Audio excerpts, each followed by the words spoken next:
This is the case of Maryann Stoffel, and she was a clerk, and she was, I believe, around 70 years old at the time.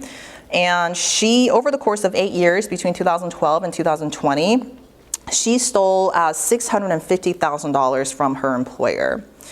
And the way she did that was actually really straightforward. She just wrote checks to herself. So part of her job is to pay vendors, so she would write a check, and then it needs 2 signatures, right? So she would be the first one, and she signs it, and then sometimes she'll just force a second signature, right? Easy peasy. Other times, she would get her boss to sign the second signatory. And one would ask, why would her boss sign a check that is made out to herself? Well, he wouldn't, because he's not in on the scam, but he was asked to sign a blank check, right? She says, I'm gonna get these vendors paid, you're about to leave, just sign it, I'll take care of it. This is a very, very crude scheme. And the reason I bring this up is because if anyone over the course of 8 years that was not Maryann Stoffel would have done a bank reconciliation, they would have found out right away that we had a problem. So this is a big thing in terms of fraud detection is always, we want to be doing our account reconciliations within accounting. These are the top detection methods in terms of how an occupational fraud event is detected initially. So for example, in 42% of the case, someone decided to say something and submitted a tip, essentially becomes a whistleblower. And you'll see that it is by far the most effective method of detecting fraud. That's something we're going to talk about later. We're going to talk about the hotline. But then if you go down a list here, account reconciliations, for those of you who don't know, is the act of validating the account on your balance sheet. So if you're closing the books, you have 100 accounts on the balance sheet, you need to know before you put it in your annual reports or your quarterly reports, you need to know that those balances are all in fact correct. That's called account reconciliations, and that's responsible on its own for 5% of all fraud detected, which might seem really small, but this report was compiled with I think over 2,000 cases. So that's like 100 cases detected by account reconciliations, which is significant.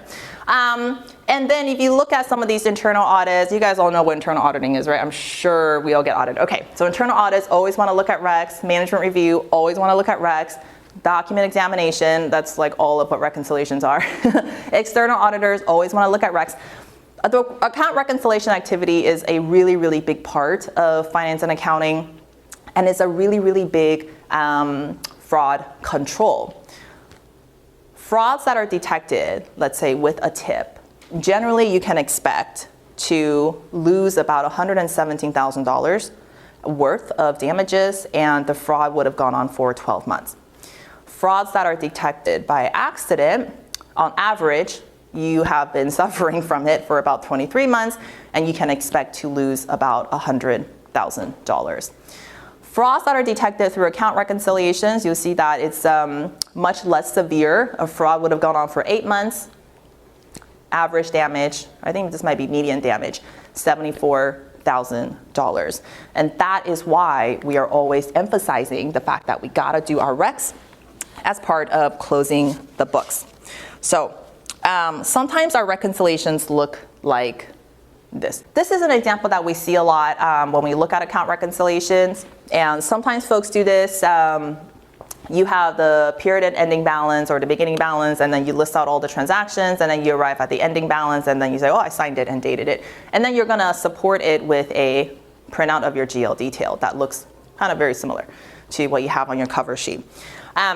Unless you're looking at a pass-through account, we generally don't recommend doing that. The reason is because when it comes to account reconciliations, we want to make sure that we're reconciling sort of the ending balance. We want to reconcile the entire $1,100 balance as opposed to just whatever went through the transactions during the period. But this is very, very common that we see. Sometimes people just don't have time to do it in a real thorough way, so we just kind of do this, and we would move the ending balance to the top, and then we would support that balance with a GL printout. And that will be it. That's the only thing that is going to support. And then instead of listing out the transactional history over the course of the period, what we would want to do is actually list out all of the items that make up this ending balance. So in this case, this is like a deposit account. So we have 3 vendor deposits that adds up to $1,000. And we can see that it doesn't really tie just yet, but that's okay because we're going to get to it.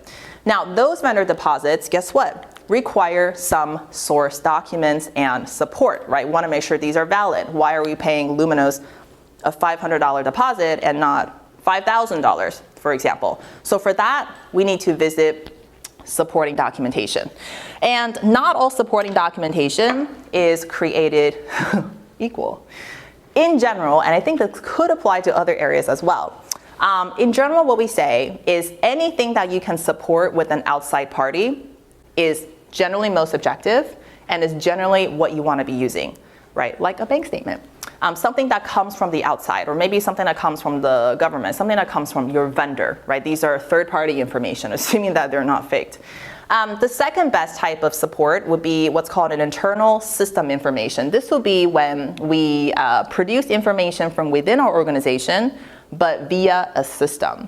And the reason we like this is because system information is not always, but generally more reliable. There's checks and balances and system controls that are kind of like interplay all throughout the transaction process that would make the number just a little bit more reliable. And then when those two options are not available, then we would go take something, what we call an internal manual compilation. So these are going to be typically calculations that we produce on a spreadsheet, right? We don't have anything from the outside world to validate our numbers. We don't have anything that spits out from the system all beautifully to validate our numbers. We're just going to support it with something, an exercise that we did, which is also okay as long as it's done thoughtfully. So generally, when we're looking at account reconciliations, we are talking about subledger detail, that's great, vendor statements, great support, official documents internally, great support quality, journal entries, maybe, maybe not, depending on what the entry says and whether the entry is supported. Internal email, someone that writes you and say, do this, accrue $50,000. No, big no. We don't want that because we need to understand why. Using the general ledger transactional detail to support the rec, that's generally a no. It can support the balance, but not the rec. And of course, having nothing to support it is very no, is a no-no. So after we put together the support, what we are going to do is that we are going to add in our adjustments and timing differences. Do we need support for that? Absolutely.